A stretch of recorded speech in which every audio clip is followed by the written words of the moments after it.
শ্রীলঙ্কার সাথে বাজেভাবে হারায় বাংলাদেশ দলকে অনেক লজ্জায় পড়তে হবেই না কেন। এত অল্প পুঁজিতে শ্রীলঙ্কা যেভাবে ডমিনেট করেছে তা সত্যি প্রশংসনীয়। এমন লজ্জার হার যা ক্রিকেট ফ্যানরা একেবারেই মেনে নিতে পারছে না।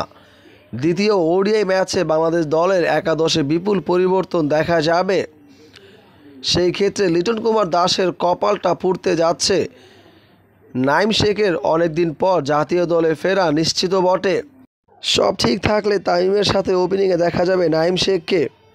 নাজমুল শান্তর জায়গাটা পাকাপোক্ত।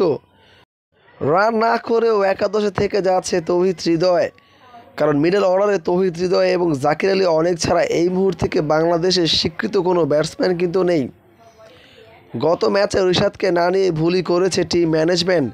এই ম্যাচে রিশাদ হোসেনের সাথে তানভীর ইসলাম থাকছে অটো চয়েস। শেষের দিকে পেস বান্ধব উইকেট তাসকিন, মোস্তাফিজ, তানজিম হাসান, সাকিব তারাই বর্তমান সময়ে বাংলাদেশের নির্ভরযোগ্য বোলার। দ্বিতীয় ওডিআই ম্যাচে বাংলাদেশ দল কামব্যাক করার জন্য পুরো মুখিয়ে আছে। বাংলাদেশ দল কি পারবে দ্বিতীয় ওডিআই ম্যাচে শ্রীলঙ্কাকে হারিয়ে সিরিজের সমতা ফিরিয়ে আনতে, নাকি আগের ম্যাচের মতোই বাংলাদেশ দল টানা পড়ার মধ্য দিয়েই যাবে, তা এখন দেখার বিষয়।